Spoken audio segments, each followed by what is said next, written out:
Okay, we're going to start today with a basic introduction to Jungian Sandplay Therapy.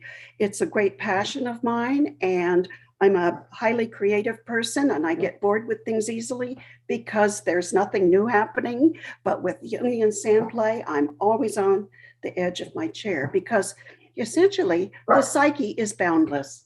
We're going to look at what Sandplay is and what it does. These are various Sandplay rooms that I've had over my career.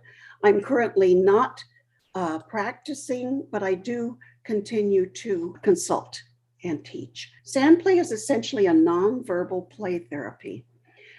It's witness play in a free and protected space. This was Dora Kolf's motto. It has to be free and protected.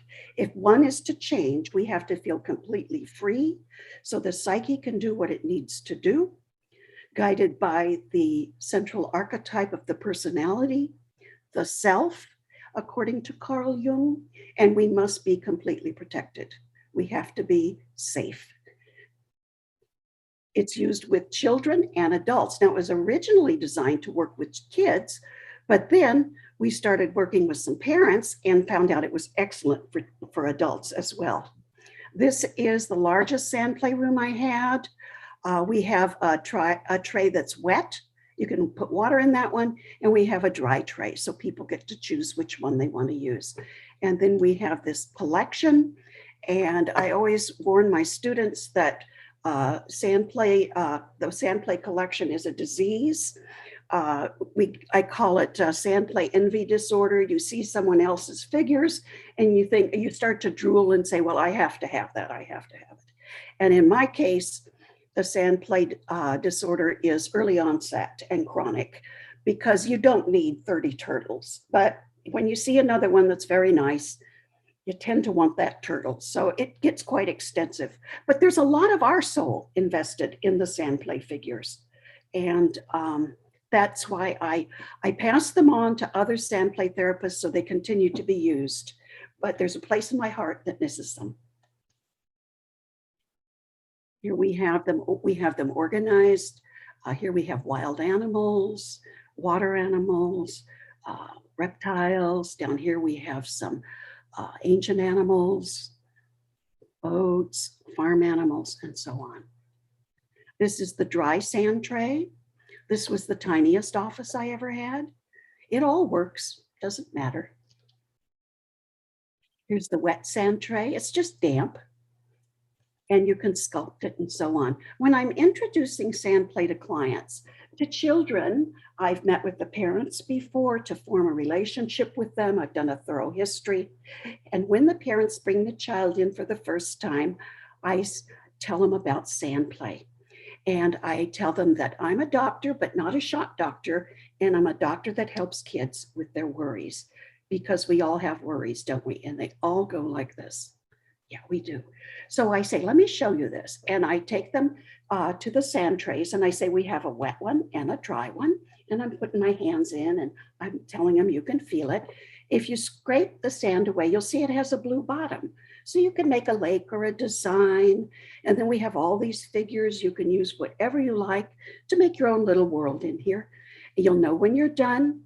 And while you do it, I sit over there and draw a little map. Don't worry, I can keep up with the best of them. And when you're done, we'll look at it together. And I may ask you if there was a title or a story to it. And I'm doing that. Usually what happens with the children is, because this is pre-verbal, it's all in images and feelings, the kids know how to play in the sand. And most of them are already doing something while I'm going on like this. And I even had one little girl who slapped her hands down on the side of the tray and looked up at me in earnest and said, you sure do talk a lot. See, she knows you don't have to talk. It's the way kids speak through images and play. To adults, it's a different story. With adults, it helps move beyond our rational fixed points. It helps us go before rationality. And of course, adults can be very resistant to Sandplay because it's frightening to go into the unknown. I tell them it's wet and dry, go through the same description, and I say, you may have an idea what you want to do or not. Don't worry, it's not an art contest. You'll know when you're done, and then we'll look at it together. And I may ask you if you had any associations. And you may say, well, this guy's hiding, and I don't know why I did the rest of it. And that's just fine. And then I use the Ericksonian induction. Would you like to do a tray now or later? So they most often say, oh, later, please. So here we have an adult and a child working in dry sand. It has a very different feeling than the wet sand. It's elegant. Sand accepts every gesture that we put in it, every little bit of energy. Here they are working in the damp tray. And you can see you can sculpt it. And this little girl's making pokes in here with her fingers and so on. Here we have a man selecting figures from the collection. He's putting them in a basket. Then begins placing them in the tray. While the client's working, the therapist sits close enough to see what's going on, but far enough away to not be invading the client's personal space. We witness the construction of the tray in silence. We make notes and draw a little map of the placement and changes. And this is the hardest piece. We remain fully present and completely empty. The client knows when the tray is finished. The therapist then moves and views it respectively from the client's perspective. Generally, they'll work from one side of the tray. And then I'll ask if there were associations or a story and take photos. We do, in Jungian Sandplay, no interpretation. And we'll talk more about that in a few minutes. Well, what's happening in Sandplay? It's a nonverbal, non-cognitive tool for depth psychotherapy. It's based on Jungian theory, which acknowledges that central organizing principle in the human psyche called the self, capital S. It accesses unconscious material that's needed to grow toward the self. Now, Jung said that given the right conditions, the self, this central, like home base in us, this divine place within us, this anchor point, will push for further growth and development. So given the right circumstances, which is Dora calls free and protected space, we have the self then bringing up material to help the psyche develop and grow and heal. Sandplay works in the unconscious, in the pre-rational parts of the brain. So this is, if you want to use the metaphor, left brain, right brain. This is in the right brain. Now, we know now the brain is far more complex than right and left hemispheres. However, it does make a good metaphor for understanding what we're talking about. The right hemisphere language is that of images and feelings, and that's where Sandplay works. It doesn't work in the rational brain, which is if I just married a different husband, I'd be fine, or if I had a different boss, everything would be fine. No, it goes right before that. And again, Jung said the self has a natural tendency to heal and develop. These, I make a graphic representation of the psyche. Now, of course, the psyche isn't a green Frisbee, but just to have a graphic, I draw a line here saying this is the conscious mind up here. And this, the greater part of it is unconscious. So most of us is unconscious. And there's this little organ called the ego, you've heard of that, that is the rational conscious mind. This is the part that says, okay, this is who I am, and we say it's like shining a light in a dark warehouse where the light, the flashlight or torch looks at something and says, aha, okay, well, that's the way things work. Okay, aha, all right, that's how, this is who I am, and so on. And of course, for the psychotherapists, we realize these are much from not only genetics, but from environmental influences and child rearing. The self is the center of the psyche. It's also the source and the goal. This is a hard concept to understand. Much of Jungian personality theory is because it's pre-rational. So I always advise my students to just hang on. If you don't get it, don't worry, you're not alone. It took me 15 years to put it all together, and you'll know more by the end of this lecture than I did in all those years. So don't worry. The sand tray fills the field of vision. So when we go to the tray, it tends to absorb our vision and our consciousness, and it lowers the threshold of consciousness.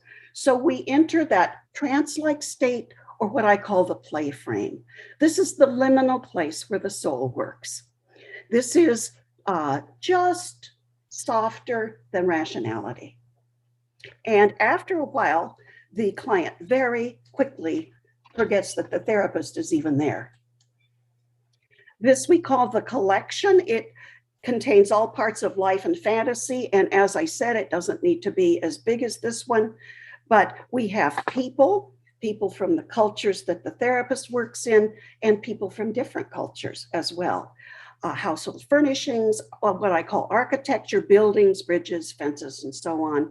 Vehicles, all kinds, old ones, new ones, and military, aircraft, all that. Boats, animals, wild animals, domestic animals, farm animals, and so on. Magical creatures, these are your dragons, and that, magical people, perhaps fairies, witches, goblins, ancient creatures, dinosaurs.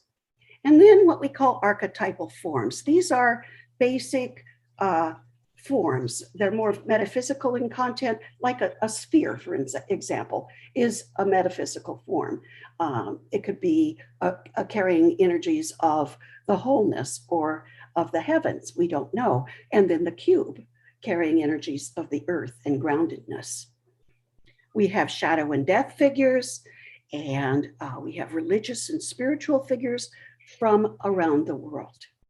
So when the Western client goes into the tray and uses figures from, say, Hindu culture, that means they're at a very remote place in their psyche, accessing new qualities, new ways of being. We have things representing the elements, largely water and earth are contained in the sand and the blue bottom and the actual water. Also then fire, we'll have that in the collection, and air. We'll have windmills, flags, that type of thing, balloons, items from nature, pine cones, seed pods, sticks, that type of thing, connectors and dividers, little walls, bridges. I always had a little basket of materials and craft materials, little sticks and so on, and glue and string so people could make something if they didn't find it. Well, how Sandplay works, very briefly, directed by the self's pull for healing and development, the client selects the symbolic images the psyche needs to become more whole, to heal, to overcome trauma. The psyche is moved as the client makes the tray. It's not an artifact. The psyche is actually moving as the client works in the tray, because everything that's going on in that tray is not quite conscious yet. So it's all moving the psyche on a very profound level. It creates new neural pathways, and which will then move into consciousness when the neural development is complete. And the reason we don't interpret in Jungian Sandplay is if we interpret and say, oh, I see, you really are struggling with the father complex, that process shuts down immediately, because that's so alien to that person's consciousness that they can't tolerate it. We simply hold it. Now, children have no problem with this at all. They play, they're done, that's it. They never ask, what does this mean? Adults are a different story. It's tough working with adults, but it really has to do with our Western culture and their personal relationship to their inner world. Most of us are alienated from our inner world, from the workings of our soul. So it's all preconscious, and as I said, interpretation halts development by forcing consciousness. Let's look at verbal rational aspects of therapy versus Sandplay, and this would be primarily with the adults, because generally with the children we work in play. We have some cognitive work, but just a little more play. In verbal therapy, the language is words and conversation. In Sandplay, the language is symbol and silence. Verbal therapy is primarily conscious to the client and the therapist, and Sandplay is primarily unconscious to both the client and the therapist. We don't know what's going on in that tray either. If you've had years and years and years of diligent study and experience, perhaps you can tell possibly what's happening in that tray while they're doing it. And again, it's never definitive. We don't say this is what, it's A, B, or C, because the psyche is unlimited, as is symbolism. We interpret with verbal therapy, and we don't interpret in Sandplay. In verbal therapy, there's a hierarchical relationship between the therapist and the client. The therapist tends to look at the client tends to look at the therapist as an expert. And in Sandplay, the client may still have that conscious attitude, but there's truly a mutual holding of the client's work by both the therapist and the client.